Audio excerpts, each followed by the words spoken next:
Hello everyone and welcome back. Today we're talking about Oppenheimer, Christopher Nolan's newest movie. Now before I jump into it, did I do Barbenheimer? Did I watch Barbie and Oppenheimer back to back?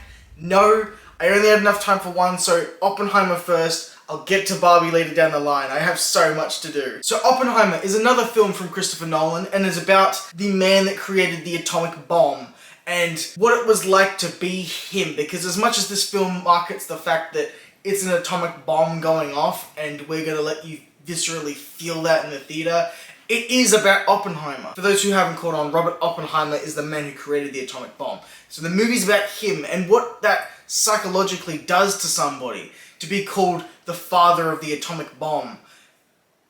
Like, yes, you've made a scientific discovery and you've pushed us beyond what we've ever seen before, but is it really a good thing? How do you feel after the events of Hiroshima?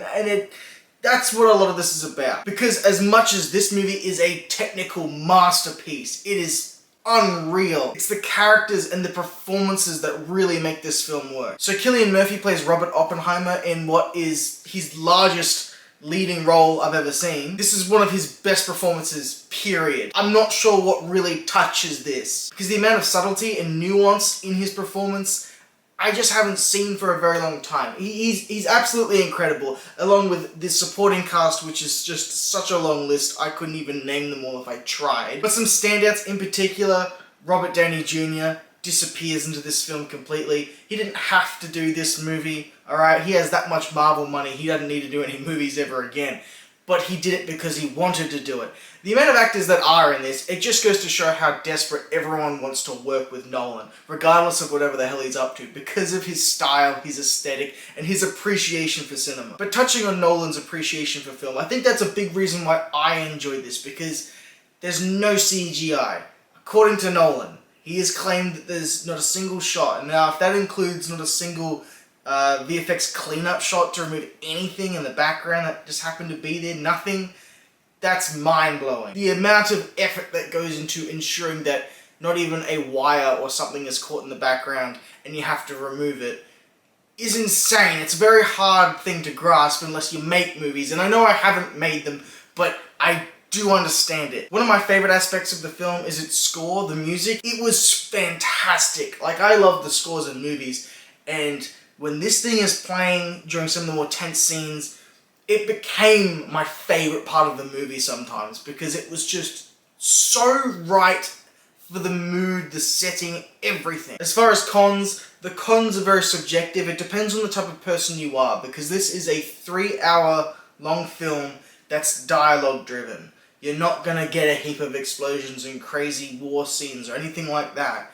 You do get one atomic bomb going off, but it's a dialogue-heavy film, with Nolan's notorious non-linear storytelling where things aren't exactly in order, because he trusts the audience to be able to put it all together themselves. He believes that you and me are smarter than what most of Hollywood thinks that we are. Mentioning the sound, I forgot to mention the sound in most Christopher Nolan movies where the music sometimes is so loud and overpowering, or the action sequence that you can't hear the dialogue, like the dialogue pass in the audio channels just isn't punching through strong enough. That's usually prevalent in all of these movies, and I have heard the complaint that it's being done with this one as well. I didn't hear it in my screening. I heard everything clearly, and I was almost like blown away, surprised. I was so happy that I could hear the movie, which sounds crazy. I know it's a very stylistic choice on Nolan's part. I don't know why my particular screening I could hear it clear as day, but people are still having this problem out there, so be aware that you might have trouble hearing what's going on in the film. If you are to try and pick problems with this film, the third act is very exposition heavy, and it almost feels like a second movie attached to the movie we already seen. I did feel the 3-hour runtime. Some people haven't. Some people are telling me that they felt like it was 2.5 hours, and that's great. If you're asking me, I felt the runtime only in that third act though, because it was so exposition heavy. I wish we could have visually seen a lot of the things that they were talking about, but then the movie would have been 5 hours long, so there's not much you can do. Cramming one man's life story into 3 hours is not an easy thing to do. For me, it just took a little bit of the momentum out of what the film had, but still engaging and not enough to warrant any real issue. Because by the time you get to the end of the film, it picks right back up. I think this movie is definitely going to take multiple viewings to get used to. Because the way that Nolan does his films, the editing is so tight, like there is zero fat on the movie. Everything is important. Dialogue's being thrown at you fast, with a fast pace, and you miss stuff. So, my opinion on this might change or waver a little bit over time. I'm very aware that in a year's time I'm probably going to feel a little different to what I'm feeling now. I'm sorry if this review is a bit of a Frankenstein of a review. I'm talking about this and then bringing that back up because it's a hard movie to talk about. It's based off a real thing that happened, but it's not a documentary. Being based off a real thing, you can't, I'm going to take some creative liberties here and make the story different towards the end because you can't. These are the things that happen. You're not able to say, oh, the movie wasn't good because I don't like the way the story played out. I'm only able to judge it based off of how it presents that story. Is it well told? For me, it was incredible. I couldn't think of an actual problem I had with this movie, and I'm not sure that this story could be done any better than how Nolan has done it here. Nolan was definitely the man for the job because for me, Oppenheimer, it might not be one that I rewatch a lot, but for